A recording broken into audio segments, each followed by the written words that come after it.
दो तरह का है यहाँ पे। ये ऑर्गेनिक में भी आपने टॉपिक पढ़ा हुआ है, ठीक है ना। सेम बिल्कुल वैसा का वैसा यहाँ पर है। पहला टाइप है इसमें स्ट्रक्चरल आइसोमेरिज्म और दूसरा है स्टीरियो आइसोमेरिज्म। ठीक, जैसा कि आपने ऑर्गेनिक में देखा होगा, इन दोनों में बेसिक फर्क क्या है? बेसिक फर्क ये है कि यहाँ केवल स्ट्रक्चर देख के बताया जा सकता है और यहाँ ओरिएंटेशन स्पेस में डिफरेंट होगा। यहाँ कहाँ देखना पड़ेगा हमें? स्पेस में, ठीक है ना। तो ये स्ट्रक्चर देख के बताया जा सकता है और ये स्पेस में ओरिएंटेशन से बताया जाता है। स्ट्रक्चरल आइसोमेरिज्म जो है, स्ट्रक्चरल आइसोमेरिज्म, इसका जो सबसे पहला टाइप है वो है आयोनाइजेशन आइसोमेरिज्म। आयोनाइजेशन आइसोमेरिज्म, ये आपको नाम से ही पता लग जाएगा कि आयोनाइजेशन आइसोमेरिज्म का मतलब ये है कि आयंस में डिफरेंट है, यानी कि there is difference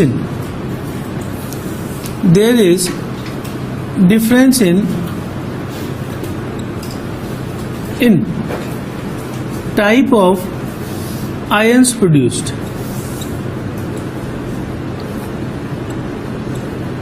type of ions produced. ठीक, जैसे मैं एग्जांपल लूं, हमने लिया प्लेटिनम NH3 Cl2 Br2 और इसी का आइसोमर मैंने लिखा प्लेटिनम NH3 यहाँ Br2 और Cl2। ठीक, अगर ये यहां से टूटेगा तो ये क्या देने वाला है? 2Br minus. और ये यहां से टूटेगा तो ये क्या देने वाला है? Cl। तो अगर आयंस के टाइप में फर्क है वो तोड़ने के बाद पता लग जाएगा। यानी कि पहला फार्मूला तो ये है, पहली कंडीशन तो ये है कि molecular formula should be same, ठीक है ना। ये तो सबसे प्राइमरी कंडीशन है आइसोमेरिज्म की, कि ऐसा ना हो कि दोनों दे दिए हो, ठीक है ना, और उसमें 3 ऑप्शन दे दिया और चौथा दे दिया नन ऑफ दिस, और यहाँ पे फर्क कर दिया हो थोड़ा सा। तो बिना देखे अपन जो है यहाँ से देखा अपन और यहाँ मान लो NH3 का नंबर डिफरेंट कर दिया दोनों में। तो सबसे पहला काम ये इंश्योर करना है कि molecular formula should be same, अगर आइसोमर्स की बात कर रहे हैं हम तो, ठीक है ना। फिर आगे जाके हम चेक करेंगे, इनको आयनाइज करके देखेंगे कि अगर आयंस का फर्क है, there is difference in number of ions या टाइप ऑफ आयंस, तो फिर उस केस में बोलेंगे देयर इज आयोनाइजेशन आइसोमेरिज्म। बात समझ आ गई है, ठीक है। इसी का एक स्पेशल टाइप है, वैसे मैं इसको अलग लिख रहा हूं,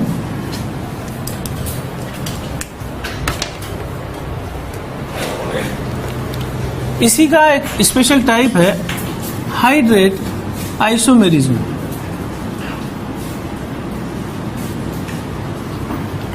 हाइड्रेट आइसोमेरिज्म यानी नाम से पता लगेगा, हाइड्रेट यानी वाटर मॉलिक्यूल्स, यानी इसमें क्या होगा?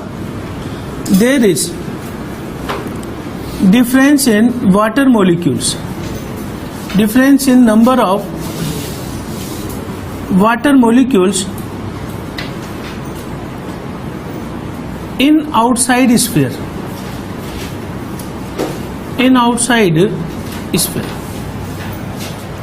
जैसे फॉर द एग्जांपल में ले लूं क्रोमियम H2O6 Cl3, इसके साथ लिख दूं मैं CrH2O5 Cl, यहां से Cl2.H2O, ठीक। और तीसरा लिख दूं मैं CrH2O4 Cl2.Cl.2H2O। एक और इसका पॉसिबल हो सकता था CrH2O3 Cl3.3H2O। इस तरीके से कर सकते हैं। अंदर कोऑर्डिनेशन नंबर तो 6 ही रखना है मुझे, तो मैं किसका नंबर चेंज कर सकता हूं? क्लोरीन का नंबर चेंज कर सकता हूं। एक बार ये 3 बार है, 2 बाहर है, 1 बाहर है या 0 बाहर है। अब इनमें से हम इसको तो इनवैलिड मानेंगे, इनवैलिड क्यों मानेंगे? क्योंकि अगर मान लो मैं इस आयन पे देखूं तो यहाँ चार्ज जीरो होगा। अब चार्ज जीरो होगा तो वाटर को इसको बनने के लिए आयन डाइपोल अट्रैक्शन चाहिए। जैसे जब भी हम कोऑर्डिनेशन के बाद वाटर मॉलिक्यूल बनाते हैं तो वो कैसे जुड़ा होता है, जैसे इस पूरे पे चार्ज +3 है तो it will behave as a ion. Chemical bonding का पॉइंट है कि वान डर वाल्स फोर्सेस को हम कैसे डिफाइन करते हैं, कई तरह के हैं, डाइपोल डाइपोल, आयन डाइपोल। तो ये किस टाइप का है, इसमें फोर्स कौन सा है, आयन डाइपोल टाइप का। जैसे अगर यहां मैं देखूं तो यहां फोर्स होगा आयन डाइपोल, अट्रैक्शन फोर्स। लेकिन यहां पर ये आयन नहीं है तो ये वाटर तो डाइपोल है, तो इसमें इस केस में कह सकता हूं no ion dipole attraction force. इसलिए हम ऐसा नहीं करेंगे कि केवल वाटर मॉलिक्यूल्स को ही बाहर कर दें, ठीक है, कम से कम एक एनायन वहां पे बाहर होना चाहिए, ठीक है। तो इसके केस में हमने 3 बनाए हैं। अब हाइड्रेट आइसोमेरिज्म जो है इसमें अपन एक लाइन बोलते हैं कि it is special type of ionization isomerism, ionization isomerism. मतलब देखा जाए तो ये आयोनाइजेशन आइसोमेरिज्म में ही आता है, कोई ज्यादा फर्क नहीं है, ठीक है ना। इसमें भी अगर मैं देखूं तो 3 Cl- यहां से 2 Cl- 1 Cl-। तो जो डेफिनेशन है आयोनाइजेशन आइसोमेरिज्म की कि टाइप ऑफ आयंस में डिफरेंट है, तो टाइप भी बोल दो आप या नंबर बोल दो। तो अगर ये तीनों मैंने लिख दिए हैं तो तीनों में बेसिक फर्क क्या आएगा, बेसिक फर्क तो है कि वाटर मॉलिक्यूल्स का नंबर डिफरेंट है। जब भी वाटर मॉलिक्यूल्स का नंबर डिफरेंट होगा 2 आइसोमर्स में इन आउटर स्फीयर, तो हम उसको क्या नाम दे देंगे, हाइड्रेट आइसोमर्स। लेकिन अगर ये ऑप्शन ना दिखाई दे एग्जाम में तो हम इसको किसके में अंदर टिक कर सकते हैं, आयोनाइजेशन के, ठीक है ना। तो आयोनाइजेशन मतलब आयंस में डिफरेंस और हाइड्रेट मीन्स वाटर में डिफरेंस, ठीक, नोट कीजिए sir. Isomerism,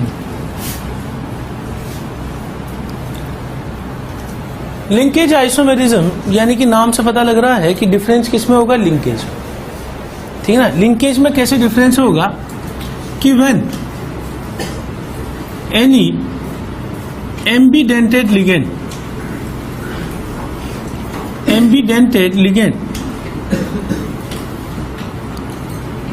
shows difference in linkage,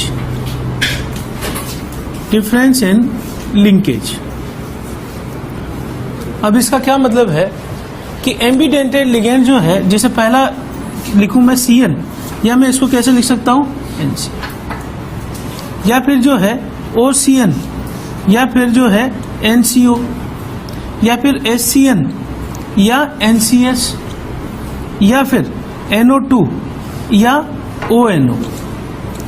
तो ये सारे अगर मैं रिप्रेजेंटेशन देखूं तो अगर ये लिगेंड आ गया है तो ये लिगेंड फ्लिप करके लिंकेज आइसोमेरिज्म भी शो कर सकता है। जैसे फॉर द एग्जांपल अगर मान लीजिए मैं इस तरीके से बना देता हूं, जैसे मैंने एग्जांपल बनाया CONH3 यहां पे CN और यहां कर दूं मैं Cl2, ठीक। अगर मैं Cn को बाहर ले आऊं और Cl को अंदर ले आऊं तो वो कौन सा आइसोमर बन जाएगा, आयोनाइजेशन बन जाएगा। अगर मैं Cl2 को बाहर ही रहने दूं और मैं इसको ऐसे लिख देता हूं CONH3 NC और ये Cl2, तो अब इस केस में आयोनाइजेशन तो नहीं होगा।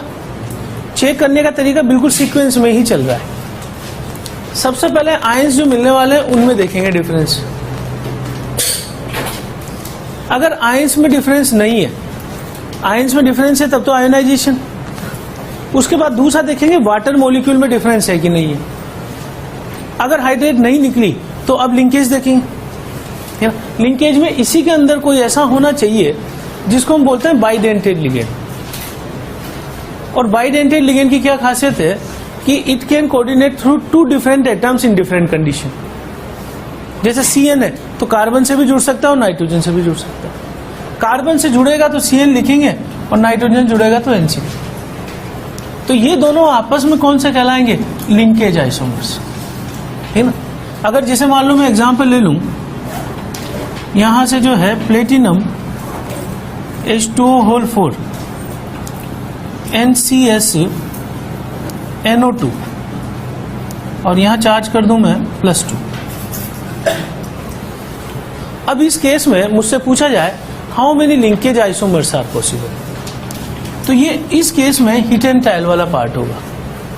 मतलब हमें करना क्या है, जैसे एक तो ये हो गया, ठीक है ना। इसके अलावा दूसरा मैं लिख सकता हूं NCS और ONO, ठीक। तीसरा मैं क्या लिख सकता हूं, यहां पे जो है SCN और NO2, और अगला क्या लिख सकता हूं मैं, SCN और ONO। तो यानी कि टोटल कितने पॉसिबल है इसके लिए? टोटल पॉसिबल है 4। तो हमसे क्वेश्चन इसी फॉर्म में पूछा जाएगा कि how many linkage isomers are possible of given compound. अगर टोटल वर्ड लिखा हुआ है, जैसे अगर इसके देखो मैं कि कितने आइसोमर्स इसके अलावा है, तो 3 है, ठीक ना। लेकिन अगर मैं टोटल बोलूं कि how many total isomers are linkage isomers are possible for the given structure, तो ये टोटल कितने हो जाएंगे? ये आपस में लिंकेज आइसोमर्स 4 हो जाएंगे। टोटल ही पूछता है, इन द सेंस ये नहीं पूछता है कि इसके अलावा कितने पॉसिबल है। वो यही पूछेगा कि हाउ मेनी टोटल, जैसे ऑर्गेनिक में आता है how many position isomers are possible, ठीक है ना। तो हम क्या करते हैं, जो कंपाउंड दिया हुआ है उसको भी गिनते हैं, और उसके अलावा जितने अलग से निकलते हैं उनको कंप्लीट करके टोटल बोलते हैं। सेम चीज यहां भी है कि टोटल लिंकेज कितने पॉसिबल है, तो 4। तो वो चीज अपन ने कैसे करी है कि NCS और NO2 है। अब अपन ने ये देखना है कि इनमें से कौन से ऐसे हैं जो एम्बिडेंटेड है। ये दोनों हैं, वाटर के केस में तो ऐसा है नहीं, तो NCS ऐसे ही रहने दूं और NO2 को क्या लिख दूं, ON। अगली बार मैंने इसको चेंज कर दिया SCN में और NO2 को ऐसे ही रहने दिया, और नेक्स्ट टाइम मैंने दोनों को चेंज कर दिया SCN और ये वाला, तो 4 लिंकेज आइसोमर्स आर पॉसिबल, ठीक। फोर्थ वन है हमारे पास ligand isomerism. Ligand isomerism, ligand isomerism की डेफिनेशन ये है कि when ligand itself shows isomerism, इसका मतलब बाकी सब चीजें तो सेम है, पर कोई ऐसा लिगेंड आ गया है जिसमें खुद में आइसोमेरिज्म। कहने का मतलब क्या है, जैसे फॉर द एग्जांपल मान लो कोई कंपाउंड है और उसके साथ एक लिगेंड मैंने ऐसे बना दिया, यहां Cl और Cl, ठीक। और अगली बार मैं क्या करूं, इसी कंपाउंड को यहां पर M यहां रहने दूं, और इस केस में मैं जो है क्लोरीन की पोजीशन बदल दूं Cl, ये Cl। तो अगर मुझे कोई ऐसा लिगेंड दिखाई दे जिसमें खुद के अंदर ही आइसोमेरिज्म हो, बाकी सब चीजें सेम होनी चाहिए, तो फिर हम उसे किस कैटेगरी में डाल देंगे, लिगेंड आइसोमेरिज्म। जैसे इसका एक और एग्जांपल है, जैसे मान लीजिए मेटल के साथ जो है PN लिख दिया, ठीक है ना, और मेटल के साथ जो है मान लीजिए TN लिख दिया, तो इनकी फुल फॉर्म देख लेते हैं। PN का मतलब होता है प्रोपाइलिन, प्रोपाइलिन डाई एमाइन, और इसका फार्मूला होता है CH2 NH2CH NH2 CH3। IUPAC नाम इसका हो जाएगा di amino propane, di amine propane, amine group है, और पोजीशन कौन सी हो जाएगी, 1, 2। ये आयुपेक नाम है और ये कॉमन नेम है, प्रोपाइलिन डाइमाइन। प्रोपाइलिन ग्रुप हो गया ये, ठीक है ना। 2 कार्बन होते हैं तो इथाइलिन बोलते हैं, और एक ही कार्बन के लिए मिथाइलिन यूज करते हैं, ठीक है। PN इसको बोलते हैं अपन, और TN हम बोलते हैं tri methylene, tri methylene di amine. इसका फार्मूला है CH2 NH2 CH2 CH2 NH2। IUPAC naming देखें इसका, तो ये जाएगा 1,3 डाई एमाइन, और ये हो जाएगा प्रोपेन, ठीक।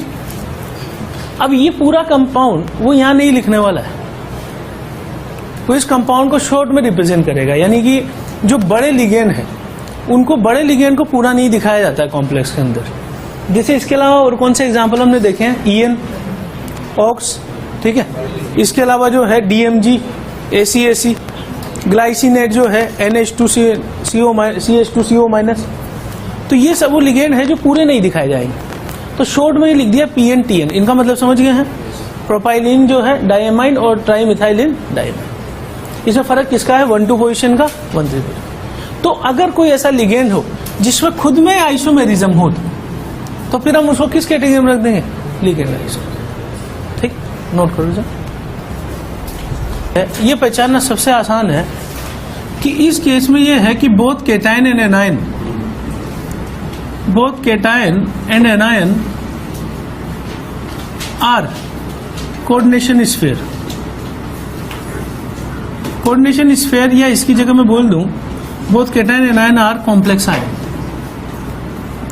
and there is interchange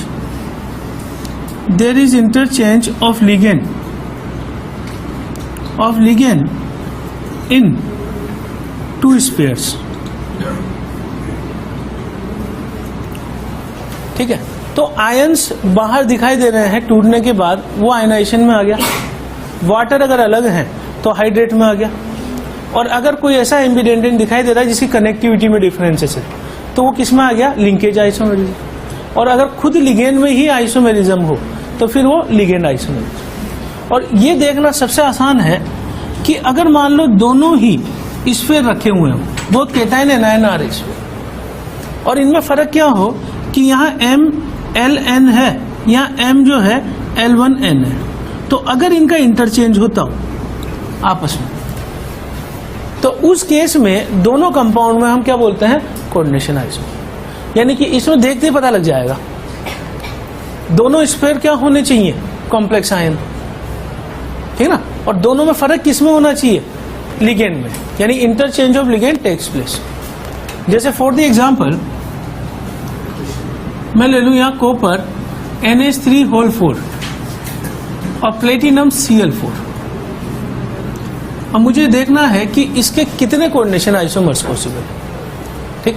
तो सबसे पहले तो हम इस केस में, ये वाले केसेस काफी इंपॉर्टेंट है एग्जाम के हिसाब से।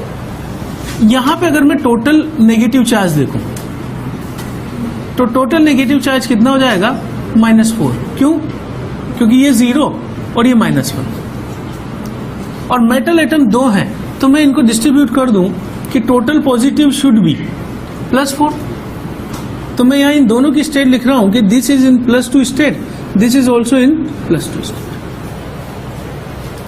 अब मैं क्या करूं, लिगेंड्स का इंटरचेंज करवा के जो डिफरेंट कॉम्बिनेशन से फार्मूले बन सकते हैं, परम्यूटेशन कॉम्बिनेशन से, वो मैं लिख रहा हूं कि यहाँ PT Cl3 और ये अमोनिया है ना, अमोनिया पहले लिख दूं मैं NH3 और Cl3, ठीक। और पॉसिबल है कॉपर NH3, यहाँ 3 होगा, NH3 होल ट्वाइस Cl2, इसके बाद प्लेटिनम NH3 होल ट्वाइस और यहाँ आ जाएगा Cl2। एक पॉसिबल है कॉपर NH3 Cl3, ये 1 दिखाने की जरूरत नहीं है, प्लेटिनम NH3 होल 3, यहाँ Cl, और एक पॉसिबल है copper Cl4 platinum NH3 whole 4। अब बताइए इसके अलावा कोई और पॉसिबल है क्या? परम्यूटेशन कॉम्बिनेशन का यूज किया है कि जैसे 4 अमोनिया थे तो 3 अमोनिया, 2 अमोनिया, 1 अमोनिया और 0 अमोनिया, ये सारे पॉसिबल हो। इनमें एक ऐसा स्ट्रक्चर है जो रॉन्ग है, जिसका एग्जिस्टेंस नहीं होगा। अब हमें पहचानना है कि इन 5 में से एक स्ट्रक्चर हम यहां से डिस्कार्ड करेंगे, ठीक है। कौन सा डिस्कार्ड करेंगे, ये वाला। ये क्यों डिस्कार्ड कर रहे हैं, इसका कारण समझिए। अगर मैं ये +2 स्टेट में बोल रहा हूं तो इस पे चार्ज क्या आएगा, 0, और ये भी +2 स्टेट में बोल रहा हूं तो इस पे चार्ज क्या आएगा, 0। अगर किसी सॉल्ट में दोनों आयंस पे चार्ज 0 हो गया तो क्या वो सॉल्ट कहलाएगा, यानी कैटायन और एनायन के बीच में कोई फोर्स नहीं है, कैटायन और एनायन आपस में बंधे हुए कौन से फोर्स है? आयनिक बॉन्ड से। तो आयनिक बॉन्ड की तो पॉसिबिलिटी खत्म होगी ना यहाँ से, 0-0। तो अगर कोई ऐसा स्ट्रक्चर आ जाए परम्यूटेशन कॉम्बिनेशन से जिसमें बोथ कोऑर्डिनेशन स्फीयर है 0 चार्ज, तो उसको हम वहां से हटा देंगे, गलत मानेंगे उसे। तो अब स्ट्रक्चर अगर अपने पास कितने पॉसिबल है? 4। तो पूछा जाए कि कितने कोऑर्डिनेशन आइसोमर्स पॉसिबल है, तो आंसर 4। और इसमें एक चीज का और ध्यान रखना है मुझे, वो ध्यान ये रखना है कि लिखने के बाद हमारे जो लिखने का पैटर्न है वो ये है कि cation should be placed before the anion. तो हम यहां से ये इंश्योर कर लेंगे कि जैसे अगर यहाँ +2 है तो इस पे चार्ज क्या आएगा? +1। इस पे क्या चार्ज आएगा? अगर मैं इस पे देखूं +2 और -3, तो इस पे -1 और इस पे +1। इस पे चार्ज देखूं तो ये क्या आ जाएगा? -2 और ये। तो ऐसे केस में हम क्या करते हैं कि इन आयंस को जो है इंटरचेंज करके लिख देते हैं। ये इस साइड आ जाएगा और ये इस साइड आ जाएगा। ऐसा हम क्यों कर रहे हैं? ताकि ये रिप्रेजेंटेशन सही हो जाए। यानी अगर आपसे पूछा जाए कि इसका जो है कोऑर्डिनेशन आइसोमर नीचे जो दे दे 4 ऑप्शन, उनमें से कौन सा है, तो उनमें हमेशा हमें देखेंगे कि जो भी फॉर्मूला दिया हुआ है उसमें कैटायन पहले आना चाहिए। तो वैसे तो अगर ये लिख दिया है तब भी सही माना जाएगा, लेकिन अगर मान लो कभी कोई सब्जेक्टिव क्वेश्चन में आपको लिखना हो कि इसके 3 जो पॉसिबल हैं वो सारे लिखने, तो हमने बना लिए परम्यूटेशन कॉम्बिनेशन से, लेकिन आंसर लिखते समय हम इसको आगे ले आएंगे और इसको पीछे। क्यों कर रहे हैं अपन ऐसा? ताकि कैटायन आगे आ जाए और एनायन पीछे चले जाए। तो नंबर पे कोई फर्क नहीं पड़ेगा, नंबर वही रहेगा। तो 4 coordination isomers are possible in this case. FeNH3(6) और यहां ले लें COCl6। अभी इस केस में भी ये इसमें फर्क क्या हो गया कि दोनों स्फीयर में 6 लिगेंड है, यानी कोऑर्डिनेशन नंबर 6 है। तो अगर मुझसे पूछा जाए कि दोनों की अलग अलग शेप क्या होगी, जैसे उससे पहले वाले में अगर मुझसे पूछा जाए तो उसमें अपन शेप बता सकते हैं, वो चीज हम कर चुके हैं ऑलरेडी, ठीक है ना। जैसे उस केस में मैं क्या करूंगा? प्लेटिनम अलग लिखूंगा। इस वाले का जो है वो किस कैटेगरी में आएगा? DsP2। बोलो कौन सा हो जाएगा? 5D8 वाला, ठीक है ना। और इसका पूछा जाए तो ये वैसे होना चाहिए था sp3 में, लेकिन मैंने एक्सेप्शन में लिखा रखा है ये कॉपर के साथ D9 कॉन्फ़िगरेशन ट्रांसफरेंस होता है, एक इलेक्ट्रॉन आगे पहुंच जाता है, तो वो खाली हो जाने की वजह से DsP2 हो जाता है। ठीक इनमें ऐसे करके हम सभी के लिए निकाल सकते हैं हाइब्रिडाइजेशन। इधर हाइब्रिडाइजेशन पूछा जाए तो ये भी अपन देख चुके हैं ऑलरेडी, अलग अलग करके लिख लेंगे, ठीक है ना। अगर मान लो आइसोमेरिज्म पूछा है, कोऑर्डिनेशन आइसोमेरिज्म, तो हम हिट एंड ट्रायल से वही करेंगे, परम्यूटेशन कॉम्बिनेशन से FeNH3(5), उसके बाद Cl CONH3 और यहाँ Cl5, एक ही हो गया। FeNH3(4) Cl2 CONH3 कोबाल्ट है, तो थोड़ा सा नोटेशन पे ध्यान दे। कार्बन मोनोक्साइड कार्बोनिल लिगेंड ऐसे लिखेंगे, जबकि कोबाल्ट को हम कैसे लिखते हैं? इस तरीके, है ना। तो थोड़ा सा नोटेशन का लिखते वक्त ध्यान रखेंगे, है ना, ठीक है ना। तो ये CO कोबाल्ट NH3(2) Cl4, आगे हो जाएगा FeNH3(3) Cl3 cobalt NH3(3) Cl3, उसके बाद FeNH2(2) Cl4 CONH3(4) Cl2, उसके बाद FeNH3(1) Cl5 CONH3(5) Cl, और लास्ट है FeCl6 CONH3(6). अब पहले तो चार्ज डिसाइड कर लेते हैं अपन। टोटल नेगेटिव चार्ज क्या होगा पूरे कॉम्प्लेक्स पे? -6। कैसे पता लगाया अपन ने? कि यहाँ पर जो है ये 0 और ये -1, तो टोटल नेगेटिव है -6। इसका मतलब टोटल पॉजिटिव कितना होना चाहिए? +6। इसका मतलब मैं इक्वली डिस्ट्रीब्यूट कर दूं, ये +3 स्टेट में, ये +3 स्टेट। अब अगेन यहाँ पर एक ऐसा है जिसको हम डिस्कार्ड करेंगे, ठीक है। कौन सा है? ये वाला। फोर्थ वाला हुआ वैसे, ठीक है ना। तो ये चीज हम डिस्कार्ड करते हैं। क्यों डिस्कार्ड कर रहे हैं अपन? क्योंकि ये +3 स्टेट में है और ये जैसे अगर यहाँ चार्ज देखो तो क्या आएगा? 0। और इसमें भी चार्ज क्या आएगा? 0। इसका मतलब कैटायन एनायन पे कोई चार्ज नहीं है, तो आपस में बंधेंगे भी। तो अगर मुझसे पूछा जाए how many total isomers are possible, किस टाइप के कोऑर्डिनेशन आइसोमर्स, देखो मेंशन करना जरूरी है। इस चैप्टर में सबसे मुश्किल क्वेश्चन है how many total isomers are possible. अगर ऐसा बोल दिया तो मुझे हर एक आइसोमर चेक करना पड़ेगा। जैसे फॉर द एग्जांपल, अगर मैं यहाँ NO2 कर देता तो उस NO2 को चेंज करते हुए मैं खूब सारे लिख लेता कोऑर्डिनेशन आइसोमर, फिर उस NO2 को भी अंदर मुझे क्या करना पड़ता? ONO। तो उस केस में वो क्वेश्चन बहुत ही मुश्किल हो जाएगा अगर ऐसा कुछ कर देगा तो हम इस केस में क्या करेंगे? पहले जो चीज पूछी है उस पर ध्यान देंगे। अगर उसने पूछा how many total coordination isomers are possible, तो बस यही बनाने अपन, ठीक है ना। अगर बोले टोटल आइसोमर्स आर पॉसिबल, फिर सारी संभावनाएं देखनी पड़ेगी, ठीक है ना, कि लिंकेज है या नहीं है, क्या लिगेंड में आइसोमेरिज्म है या नहीं है, ये सब देखना। उसके अलावा स्टीरियो भी चेक करना पड़ेगा, ठीक है ना। तो अभी तो हम स्टीरियो पे नहीं पहुंचे हैं। तो टोटल कितने पॉसिबल है coordination isomer? Coordination isomers is equal to 6। समझ गए भाई ये बात? ठीक है। Isomerism, polymerization isomerism.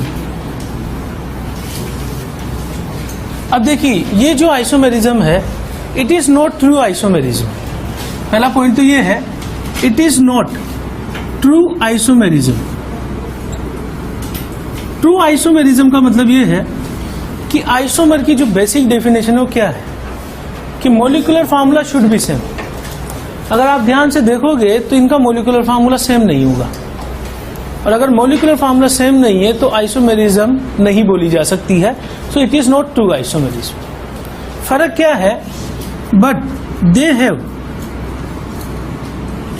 They have same empirical formula.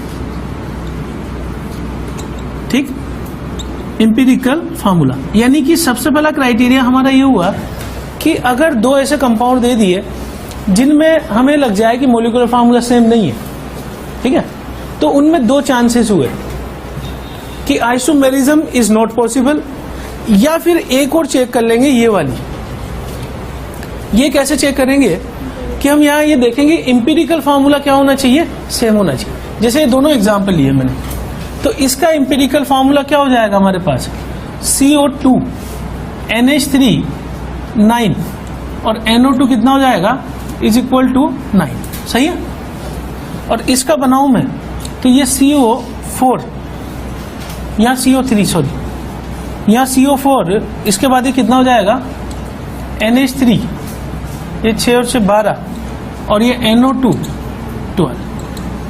अब अगर मैं रेशियो देखूं इसका 3:9:9 और इसका रेशियो देखूं तो ये क्या हो जाएगा? 4:12:12।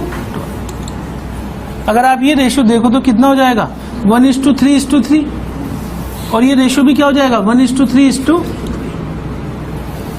तो अगर दो कंपाउंड्स का मोलिकुलर फार्मूला सेम नहीं दिखाई दे रहा है तो देयर आर टू चांसेस कि आइसोमेरिज्म इज नॉट पॉसिबल, या फिर अगर किसी ऑप्शन में आपको पॉलीमराइजेशन आइसोमेरिज्म दिखाई दे रहा है तो आप उसको भी चेक कर लें। चेक करने का तरीका क्या है कि हम उसका एक सिंपल फार्मूला लिख लेंगे और जो लिगेंड और मेटल एटम्स है उनका रेशियो ले लेंगे। If the ratio of two compounds are same, simplest ratio, तो हम उनको आपस में बोलते हैं कि उनका एम्पिरिकल फार्मूला सेम। तो भले ही मोलिकुलर फार्मूला सेम ना हो लेकिन एम्पिरिकल फार्मूला सेम आ गया तो they are called as polymerization isomerism. यानी इनमें फर्क क्या है? इस नंबर का फर्क है। पॉलीमर्स में फर्क क्या है? जैसे A, A2, A3, A4, A5 ये आपस में क्या कहलाते हैं? पॉलीमराइजेशन, है ना। तो ये चीज जो है ये लास्ट है स्ट्रक्चरल में।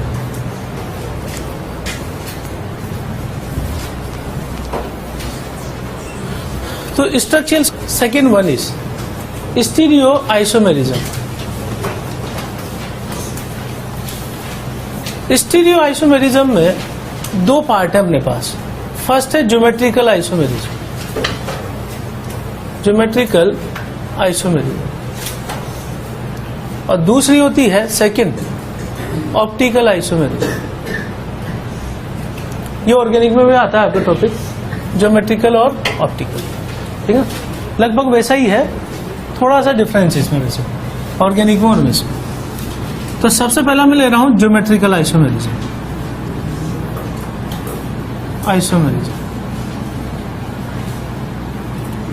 अब ज्योमेट्रिकल आइसोमेरिज्म चेक कर रहे हैं अपन, तो सबसे पहला काम तो इसमें ये होगा कि अपन हाइब्रिडाइजेशन चेक करना है, ठीक है ना।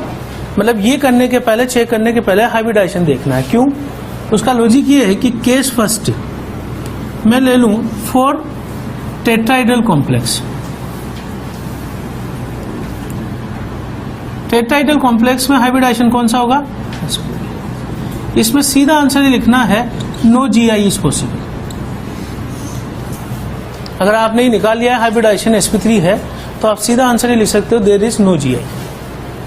उसका कारण क्या है कि टेट्राइडल कॉम्प्लेक्स जो है मैं इस तरीके से बनाऊं, ठीक, और अगर टेट्राइडल कॉम्प्लेक्स बना लिया तो ये सारी जो पोजीशन है, all 4 positions are identical, positions are identical.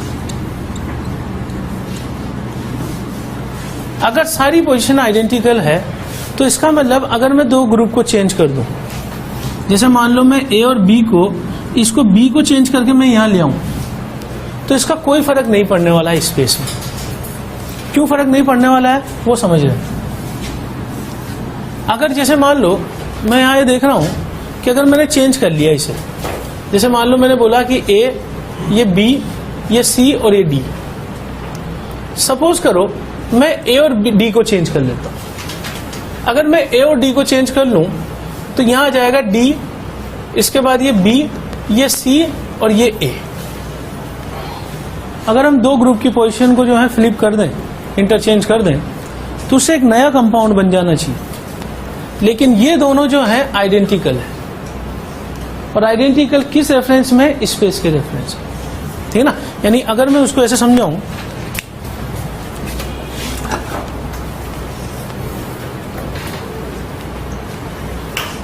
एक मिनट,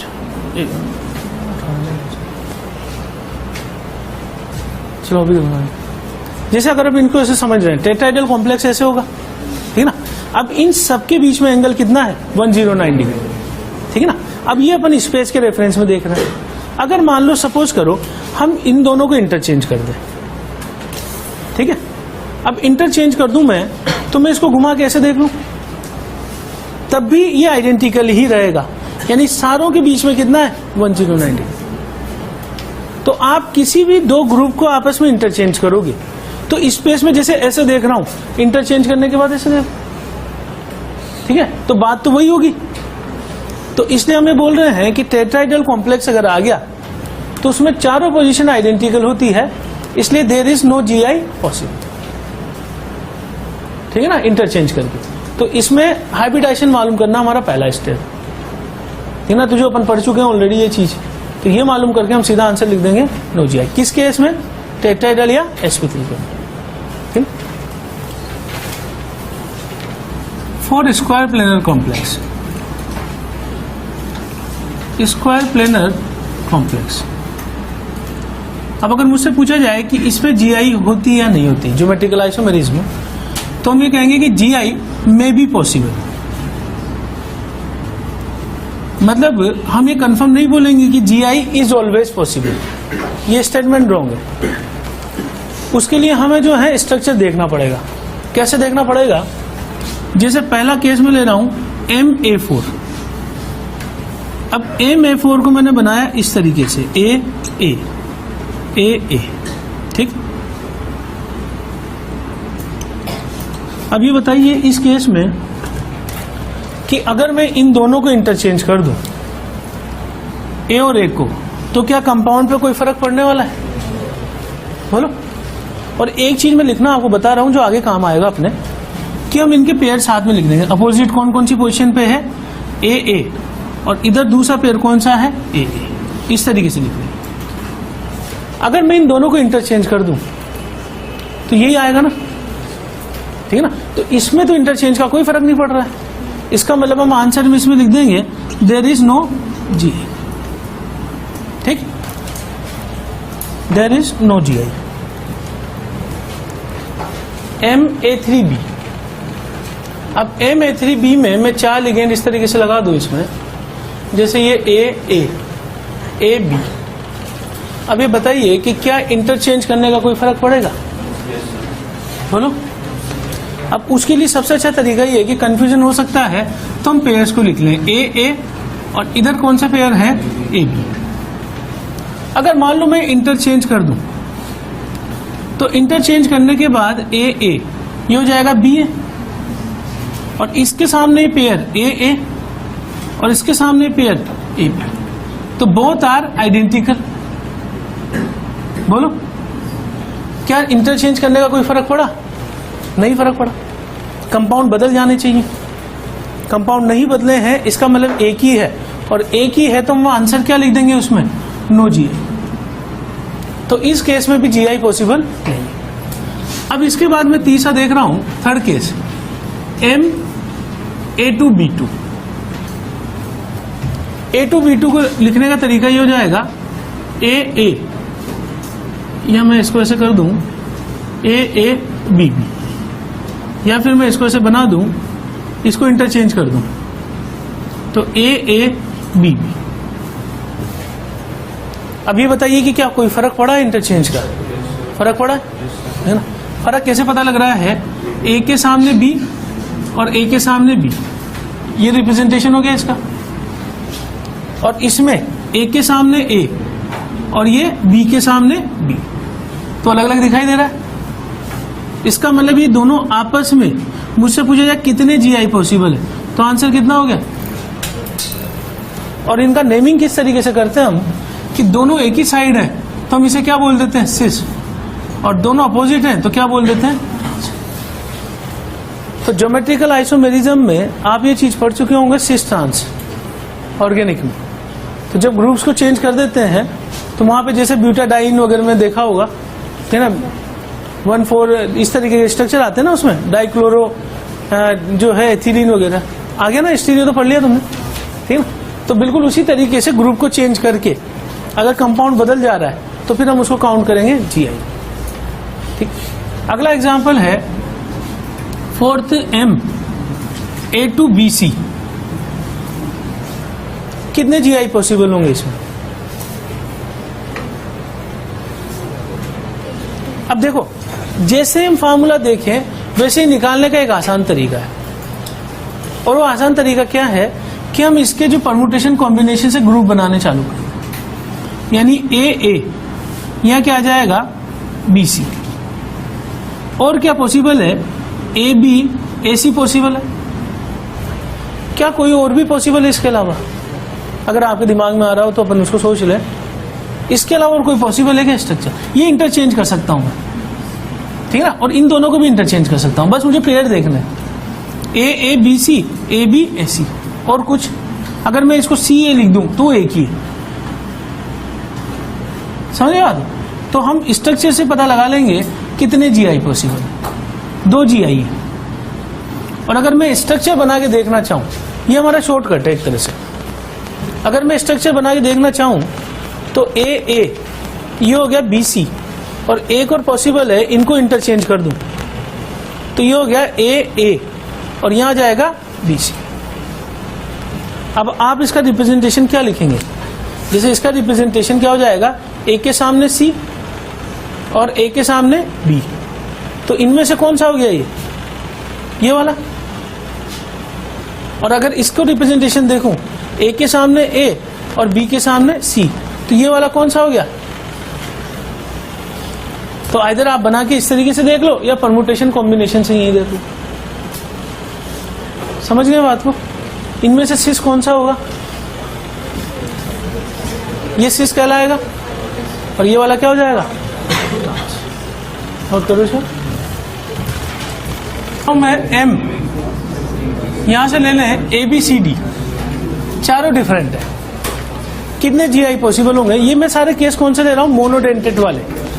अभी मैं बाइडेंटेट लिगेंड नहीं ले रहा हूँ, वो भी लेंगे अपन आगे केस में। बताइए कितने मैक्सिमम पॉसिबल है इस केस में, बोल। अब देखो इस केस में कंफ्यूजन है, तो हम परमुटेशन कॉम्बिनेशन का यूज कर लें। ए के सामने आ सकता है सी और यहाँ हो जाएगा बी डी, या ए के सामने आ सकता है डी और ये क्या हो जाएगा बी सी। तो परमुटेशन कॉम्बिनेशन से कितने पॉसिबल है, 3। उनमें से जैसे अगर आप यहां से बनाना चाहो तो ए के सामने मैं क्या रख सकता हूं, बी, या फिर मैं जो है ए के सामने क्या रख सकता हूं, सी, या फिर मैं ए के सामने क्या रख सकता हूं, ए के सामने रख सकता हूं मैं डी। क्या कोई और पॉसिबल होगा इसके अलावा, बोलो। ठीक है ना। तो ये अगर अपन पेयर बनाए करेंगे तो ज्यादा आसान होगा, ठीक है ना। यहीं से अपन को देखते हैं पता लग जाएगा, ये चीज का ध्यान रखना है। ठीक, इसके बाद जो है अपन स्टार्ट कर रहे हैं इसमें, अगर बाइडेंटेट लिगेंड हुआ तो। अब बाइडेंटेट लिगेंड किस तरीके का होता है, 2 तरीके का होता है। एक तो होता है ए टाइप और एक होता है A B type. A type का मतलब है both donor atom are same, atoms are same. ऐसे कौन कौन से हैं, जैसे ऑक्सीजनेट ले लू C2O4-2, इसका शॉर्ट रिप्रेजेंटेशन क्या है, ऑक्सो लिगेंड। ठीक, या फिर हम इसमें कौन सा लिगेंड ले लें, EN, एथिलीन डाइएमाइन। दोनों ही केस में कौन से डोनर एटम है, ऑक्सीजन। AB टाइप के लिगेंड में मैं कौन सा लिख दूं, DMG, ठीक है, या फिर मैं लिख दूं ग्लाइसिनेटो, GLY। तो अगर ये लिखा हुआ है या DMG लिखा हुआ है तो हम किस टाइप में मानेंगे, AB टाइप, यानी कि both donor atom are not same, both donor atoms are not equal. तो एक जगह नाइट्रोजन हो, एक जगह ऑक्सीजन हो, तो फिर हम उसको जो है अनइक्वल मानेंगे और वो किस में आ जाएगा, AB टाइप में। तो पहला काम हमारा ये है कि हमें आइडेंटिफाई करें कि लिगेंड किस टाइप का है, सिमेट्रिकल है या अनसिमेट्रिकल है। इसको मैं बोल सकता हूं this is symmetrical and this is unsymmetrical, unsymmetrical। अब इसमें कैसे देखना है GI, MAA2। अब MAA2 कैसे बनाऊंगा, पहले तो रूल समझ ले। रूल क्या है कि जब भी बाइडेंटेट लिगेंड को हम जोड़ते हैं 90 डिग्री एंगल पे ही जोड़ते हैं, यानी कि bidentate ligand is placed at adjacent positions। adjacent position का मतलब ये होता है कि एंगल कितना होना चाहिए, 90। हम कभी भी बाइडेंटेट लिगेंड को 180 डिग्री पे नहीं रखते। उसका कारण ये होता है कि अगर मैं 90 डिग्री की बजाय मैं उसको 180 डिग्री पे ले जाऊं ऐसे, तो फिर उस केस में स्ट्रेन बहुत ज्यादा हो जाएगा, यानी कि उस केस में बॉन्ड टूट सकता है। तो हम कभी भी उसको 180 डिग्री पर नहीं रखते हैं, हमेशा 90 डिग्री। कहने का मतलब क्या है, ए लिगेंड को मैं कैसे दिखाऊंगा, इस तरीके से ए और ये ए। ये इसको कनेक्ट करके दिखा रहे हैं अपन, क्योंकि कौन सी रिंग बना रहा है, चिलेट रिंग। ठीक, अब ये बताइए कि अगर मैं इसको इंटरचेंज कर दूं, क्या कोई फर्क पड़ने वाला है। तो आंसर हम इस केस में क्या लिख देंगे, देयर इज नो GI। ये बात समझ आ गई सबको। अगला एग्जांपल मैं ले रहा हूं MAA और यहां से ले लूं मैं AB टाइप। क्या यहां पे GI पॉसिबल होगा, बोलो। अगर मैं स्ट्रक्चर ऐसे बना देता हूं AA और यहां AB, तो क्या इंटरचेंज करने का कोई फर्क पड़ने वाला है, नहीं फर्क पड़ेगा। भाई ये इंटरचेंज करूंगा तब भी वही A के सामने भी आएगा, तो इस केस में क्या होगा, नो GI। अब तीसरा केस है मेरे पास, एग्जांपल MAB2। अब MAB2 में अगर मैं बनाऊं स्ट्रक्चर इसका, तो मैंने बनाया AB और ये बनाया मैंने AB। अगर मैं इंटरचेंज कर दूं तो इस केस में इंटरचेंज करने के बाद क्या आ जाएगा, AB और ये हो जाएगा AB। क्या दोनों कंपाउंड अलग हैं? बोलो, अलग हैं? ए के सामने बी आ रहा है, ए के सामने बी आ रहा है, और यहाँ ए के सामने आ रहा है, बी के सामने बी आ रहा है। सिस कौन सा है, ट्रांस कौन सा है? ये वाला कौन सा हो जाएगा, सिस, और ये कौन सा हो जाएगा, ट्रांस। ठीक, इसका मतलब GI कितने पॉसिबल हैं? GI 2 पॉसिबल है ना। ये हम इंटरचेंज करके ही देखेंगे। और अगला एग्जांपल है MABCD। बताइए कितने GI पॉसिबल है? बोलो, ये सोचो तब तक। ये बोला है कि MABCD, तो इसमें अगर बाइडेंटिटी लिगेंड 2 है तो GI 2 ही पॉसिबल है, 3 नहीं पॉसिबल। उसका कारण ये है कि अगर मैं AB को कनेक्ट करूं तो यहां से CD अगर मैं कनेक्ट कर दूं तो A के सामने D आएगा, ठीक है ना, ये पॉसिबल है। या फिर मैं ये कह सकता हूं कि A को अगर इंटरचेंज कर दूं मैं इधर, तो ये D और C, तो A के सामने C आ जाएगा। लेकिन अगर मैं कोई ऐसा कंसिडर करूं कि A के सामने B आ जाए तो दिस इज नॉट पॉसिबल। क्यों पॉसिबल नहीं है? क्योंकि बाइडेंटेड लिगेंड को हम हमेशा किस पोजीशन पे जोड़ते हैं, 90 डिग्री। 180 डिग्री पर करने पर स्ट्रेन बहुत ज्यादा हो जाएगा और बॉन्ड ब्रेक हो जाएगा, तो इसलिए कभी भी इन पोजीशन पे नहीं जोड़ते हैं आमने सामने वाली 180 डिग्री पर। तो ये वाला केस तो खत्म हो गया। अगर यही मोनोडेंटेट होते तो 3 पॉसिबल हो जाते। और तीसरा केस हम ले रहे हैं, केस थर्ड, ऑक्टाइडल कॉम्प्लेक्स। अब ऑक्टाइडल कॉम्प्लेक्स जो है हम ऑप्टिकल के साथ डिटेल में पढ़ने वाले हैं, ठीक है ना, पर यहां भी हम बोलेंगे कि GI में भी पॉसिबल। मैं यहां पे मे भी पॉसिबल इसलिए लिख रहा हूं क्योंकि जरूरी नहीं है कि सभी में होगा। जैसे मैं एग्जांपल लिख दूं यहां पे कि सपोज करो मैंने यहां A के सामने A लिखा है, साथ में ये B और ये A लिख दिया। अगर मैं इन दोनों को इंटरचेंज कर दूं तो उस केस में स्ट्रक्चर क्या बन जाएगा, A तो वही है, इधर हो गया AB और ये हो गया BA। अब आप ये सोचो, A के सामने A, B के सामने B, और A के साथ A, B के साथ B, तो कंपाउंड अलग होंगे कि नहीं होंगे? ये कंपाउंड अलग होंगे। ये अपन और डिटेल में पढ़ने वाले हैं नेक्स्ट क्लास में। अब इनमें से हम इसे क्या बोलेंगे, सिस, और इसे क्या बोलेंगे, ट्रांस। सिस क्यों बोल रहे हैं? दोनों एक ही साइड में है और दोनों है अपोजिट साइड, तो किस कैटेगरी में आ जाएगा, सिस ट्रांस में। तो समरी ये है कि GI अगर हमें देखना है तो टेट्राइडल में तो GI पॉसिबल है नहीं, ठीक है ना। स्क्वायर प्लेनर में GI हो सकता है, लेकिन वो डिपेंड करेगा लिगेंड कौन से। अगर चारों लिगेंड एक जैसे दे दिए तो GI पॉसिबल नहीं। और अगर ऑक्टाइडल में देखें तो GI में भी पॉसिबल है, जो कि हम डिटेल में ऑप्टिकल आइसोमेरिज्म के साथ पढ़ेंगे, है ना। तो नेक्स्ट क्लास में वहां से स्टार्ट।